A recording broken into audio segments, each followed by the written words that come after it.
Tercera parte. Calcuta, amor mío. Capítulo 49. Una desaceleración brusca le empotró contra el respaldo del asiento. El ala del Boeing acababa de girar hacia la tierra, revelando un paisaje exuberante de cultivos y de cocoteros. Después de 2 horas sobrevolando inmensidades apergaminadas de la India central, Max Love tuvo la impresión de que llegaban al corazón de un oasis. Por doquier agua, canales, estanques relucientes y ciénagas inmensas, cubiertas de jacintos silvestres que parecían entre sus pequeños diques jardines flotantes. Pensó en los Everglades de su Florida y en los arriates hortelanos de Xochimilco en México. Las manchas oscuras de numerosos búfalos surgían de todo aquel verdor. Luego el avión se enderezó, descubriendo de golpe la ciudad. Una ciudad enorme, sin límites ni horizontes, atravesada por un río parduzco donde las embarcaciones ancladas tenían aspecto de pájaros petrificados. Una ciudad de contornos indistintos a causa de la mortaja de humos que recubrían sus techos embrochalados. La pared centellante de un depósito de petróleo, la silueta de una grúa al borde del río, las estructuras metálicas de una fábrica horadaban por instantes con un resplandor la espesa capa algodonosa. La voz musical de la azafata anunció el aterrizaje en Calcuta. Max distinguió el campanario gótico de una catedral, las tribunas de un hipódromo, autobuses rojos con imperial que se deslizaban por una avenida en medio de un parque. El Boeing pasó, por último, a ras de un terraplén y se posó. Una bofetada de fuego. Al abrir la portezuela, el horno exterior irrumpió en el avión. Tuve la impresión de que me golpeaba el soplo de un secador de pelo gigantesco, contaría el americano. Retrocedí ante el choque y por un momento no pude moverme tratando de respirar. Cuando al fin salí a la pasarela, me cegó la intensa reverberación y tuve que agarrarme a la barandilla. Unos instantes después, en el barullo del vestíbulo de llegada, Max vio una guirnalda de flores amarillas por encima de las cabezas. Era Lambert, que enarbolaba el collar de bienvenida comprado en el puente de Howrah para recibir a la usanza india al visitante americano. Los 2 hombres se reconocieron instintivamente. Sus efusiones fueron breves. «Te propongo llevarte al Grand Hotel», dijo Lambert al subir a un taxi. «Es el palacio local más grande. No he puesto en mi vida los pies allí dentro, pero me imagino que es un lugar más propicio que Anand Nagar para una toma de contacto suave con las realidades de esta ciudad querida». El joven americano transpiraba cada vez más. «A no ser que desees zambullirte de inmediato», prosiguió Lambert con un guiño. «Y se trata exactamente de una zambullida. Los alcantarilleros se han declarado otra vez en huelga. Ya ves, aquí no vas a encontrar tu Florida». Max reprimió una mueca. Estaba pensando en la opción propuesta cuando su mirada descansó en el brazo de su compañero. «¿Qué tienes ahí?», se extrañó señalando la piel llena de costras. «Oh, nada, he pillado la sarna». El joven médico lanzó un gruñido. Sin duda Lambert tenía razón. Más valía tomarse un tiempo de aclimatación. Pasar sin transición de un paraíso de multimillonarios al subsuelo del infierno podía causar heridas irreversibles. Max recelaba de esta clase de traumatismos. ¿Cuántos muchachotes sólidos del Peace Corps americano habían flaqueado desde su primer enfrentamiento con la miseria?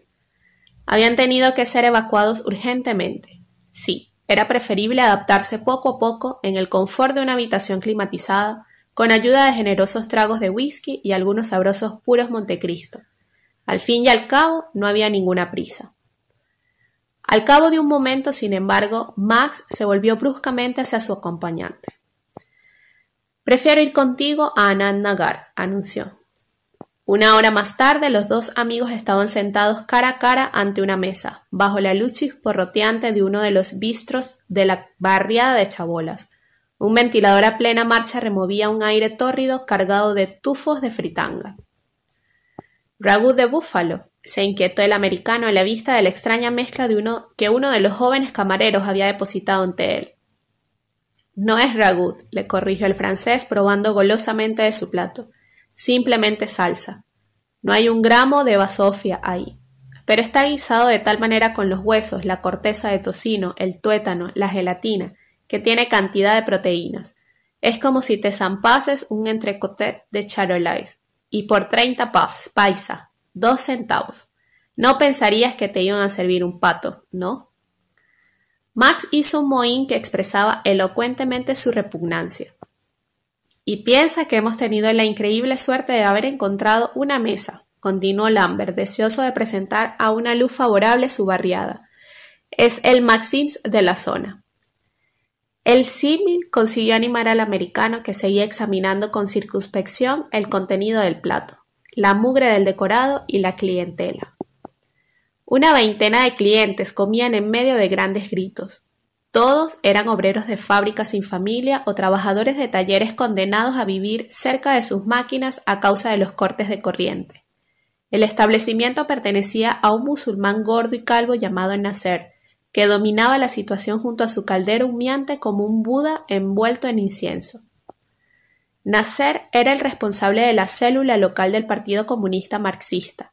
Ninguna locura del termómetro podía apartarle de su observatorio, desde donde daba órdenes a unos 10 empleados. Estos últimos llamaban al francés Father, Uncle o Gran Hermano Paul. 5 de ellos eran hijos del slum. El mayor aún no tenía los 8 años. Trabajaban desde las 7 de la mañana hasta las 12 de la noche por un salario mensual de 10 rupias, $0,80, más la comida. Descalzos y andrajosos corrían a llenar los cubos en la fuente, limpiaban las mesas, barrían, espantaban las moscas, servían la comida y captaban clientes. Hombres en miniatura, infatigables y siempre alegres.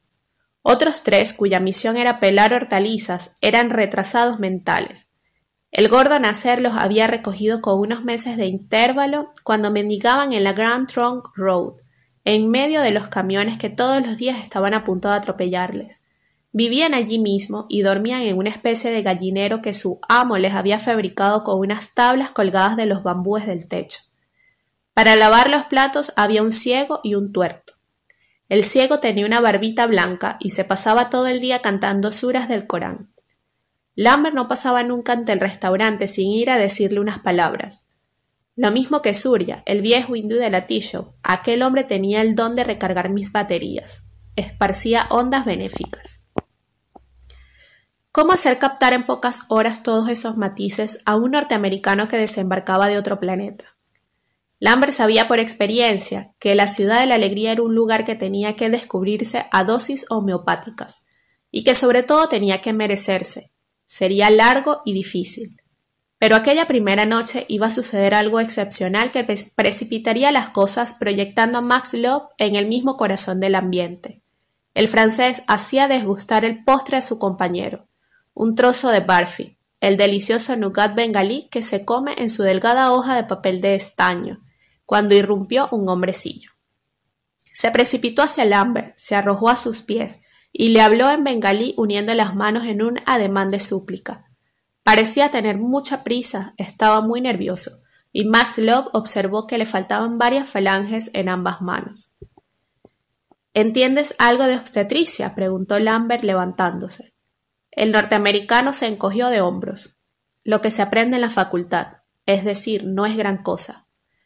Ven, siempre será mejor que no hacer nada. Parece como si algunos amigos míos hubieran querido reservarte una pequeña sorpresa de bienvenida. Lambert adoraba bromear. El asombro del norteamericano le encantó. Sí, doctor, quieren brindarte un parto. ¿Y tengo que hacerlo yo? Lo has adivinado. Se echaron a reír y se dispusieron a seguir al mensajero que ya se impacientaba en la calleja. Chapoteando en el fango hasta las pantorrillas, avanzaron con precaución. De vez en cuando tropezaban con algo blando, el cadáver de un perro o de una rata. La oscuridad en los trópicos llega muy pronto, y la noche era negra como la tinta. Es mejor que procures no caerte de cabeza en uno de esos colectores, dijo Lambert, aludiendo a unas zanjas de 2 metros de profundidad que atravesaban el slum. Sería una buena manera de hacerme echar de menos las playas de Florida. A condición de que sobrevivas. En esta mierda uno la palma en segundos, a causa del gas. Anduvieron durante una media hora con prudencia ante las miradas atónitas de los habitantes que se preguntaban a dónde podían ir aquellos 2 sahibs en aquella cloaca a semejantes horas.